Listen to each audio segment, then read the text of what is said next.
Hey guys, this is Joe B here again, ready to talk about the Dutch defense strategy.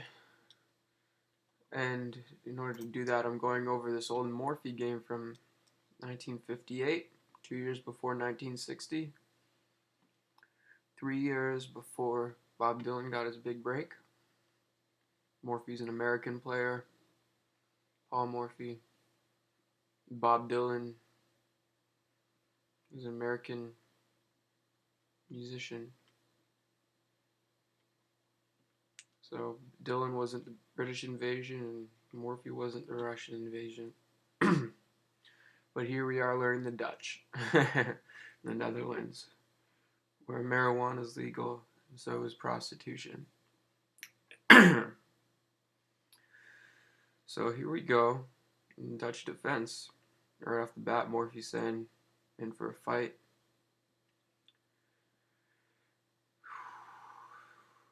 Now, there's two schools of thought here. One is bishop e7, that's what Morphy played. The other one is bringing the bishop out to this point and pinning the knight, therefore making e4 more difficult. We see Morphy choosing this bishop e7 move within the game here before us, and now I'm going to tell you that I'm choosing this move too because it's more elegant and is streamlined with the rest of my preparation regarding and concerning the Dutch defense variations which I employ. E3, he's saying I'm not fiend kettling. Probably. He still could, but I doubt that he's going to go for knight g2 and then g3 and then the bishop fiend kettle. I usually go for it sooner, but in this one it's not that. Castle, bishop e3. So they say in the Dutch, when white takes the long diagonal on the light squares, black shouldn't go for it. It's too difficult. Yet when white takes the other diagonals, then go for it. In control of the e5 square, set up an attack. Knight g2 after that. Black gets a diagonal, short castle from white. We see some kind of split here. What does black do as a plan? Do we harass the bishop with h6? Do we play d6? d6 maybe, and then support the knight with on f6 with the other knight on g8?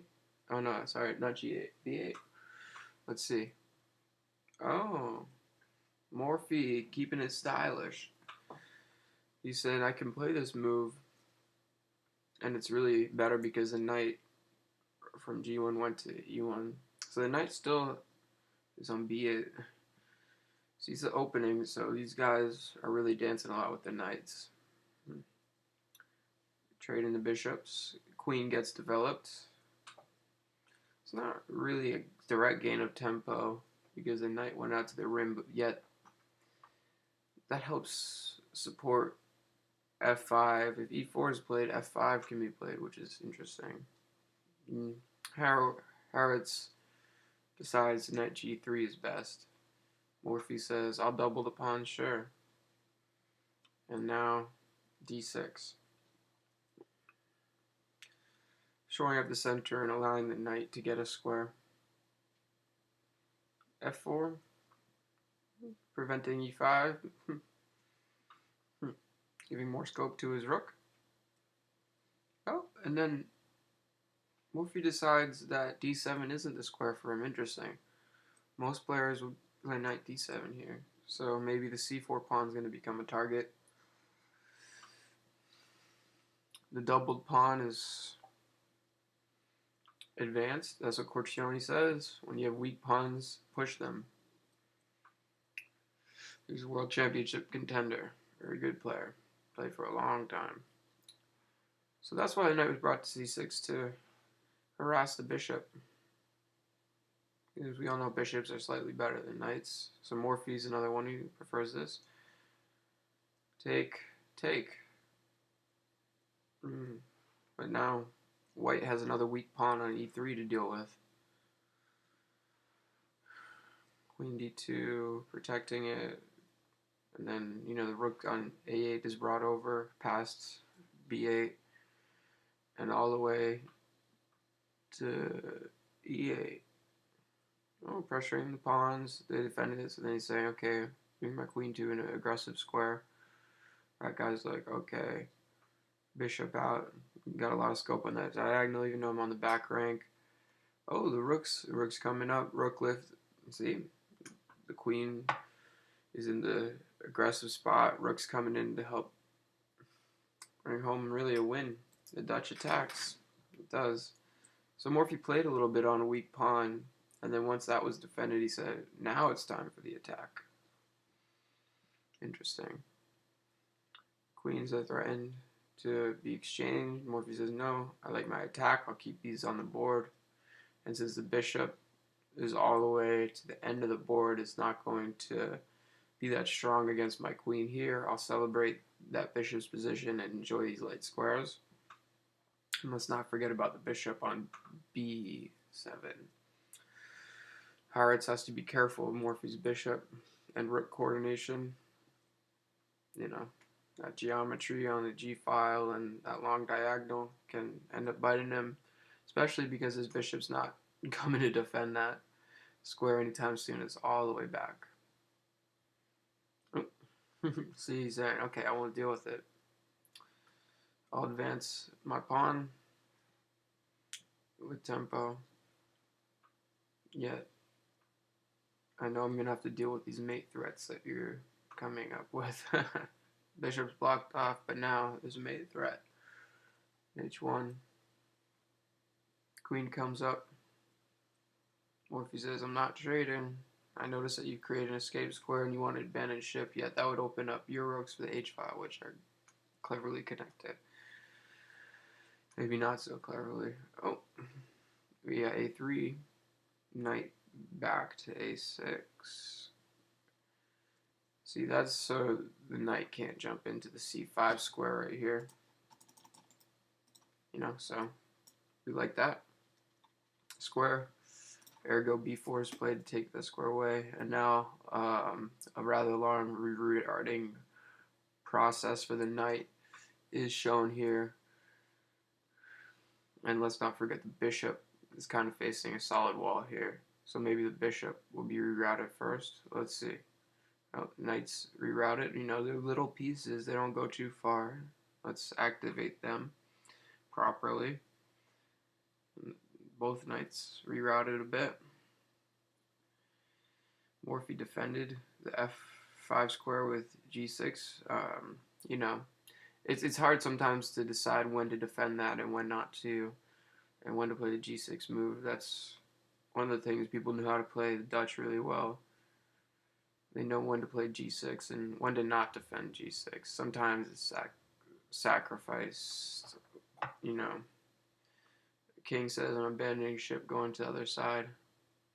The rook came to give the subtle pressure on the king and the queen. King had to go back there with the check. Queen moves to f6.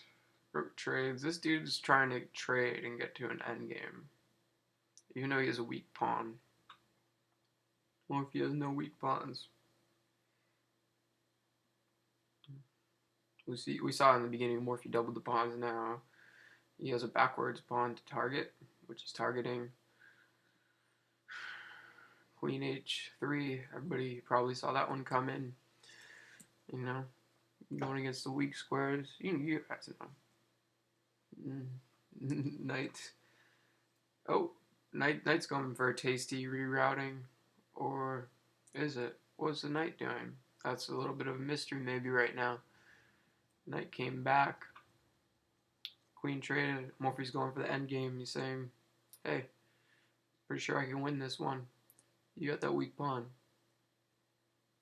So here we see, instead of moving the bishop first, a little bit of harassment of the pawn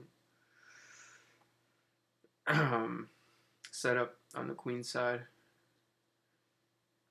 With all those pawns on light square, looks like Morphy's got a better bishop for the queen side as that's concerned, but the king side, there's like some this is something of a reverse of that with a good bishop and a bad bishop. Yet that pawn in the center is weak, so Morphy is outplaying the man right now. He lets him get rid of that weak pawn to trade the pieces, yet he traded one of his pawns that was making the other guy a good bishop and Morphy a bad bishop.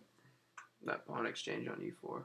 So that still improves the piece quality that Morphy is using, and it still is saying I still have a slight advantage. And also, let's not forget, Morphy's rook is a lot more active. How do you activate that again, you might ask? He moved it to an open file, even though he had to step back. It's the dance and the play of the game. Other guy doesn't even defend the pawn here. How could he? He faced a lot of pressure, and eventually you can't even defend that pawn. But Morphy doesn't even take right away because the penetration. So now the pawn's defended. Rook e7. I'm sorry, excuse me. Rook e7 would have been lucrative for Harritz. There, Morphy doesn't grab that pawn on c4. He's letting it marinate. Now it's well defended, yet it's a huge weakness. Morphy does a structural pawn move, saying, that's more closer up the board. If I ever need to run fast, maybe I can run fast with that. Possibly it's a waiting move. Now here we see Morphy throwing away the queenside pawns to win some pawns on the king side and run with that. And also pressurize the king. So your rook moves, so might be too late to defend this position. Morphy won. The guy got greedy on the queen side, and Morphy has too much pressure on the king side. See? He comes down, oh, I'm going to win the pawn, No, dude, your king is getting checked and forced back. Morphy's king position was too good. He got far up the board into the other guy's camp. That's where the pawns are going. That's where the action is. That rook on c7 is just dead. Wonderful Dutch defense game. We saw a really smooth roll, attacking weaknesses and then attacking the king and really getting through the opening so well. This is a great Dutch game when we don't see white taking the long diagonal. Morphy said knight e2. Interesting. I'm going to play my knight's h4. We're going to trade. You're going to get doubled pawns. Then I'm going to attack some backwards pawns if you choose that f4 defense. I don't know if that's really what he said. Yeah. This is my interpretation of a game from the era right before the hippies started to change the consciousness of the world. The flower children were born after that. I'm not exactly a flower child, I'm an indigo child.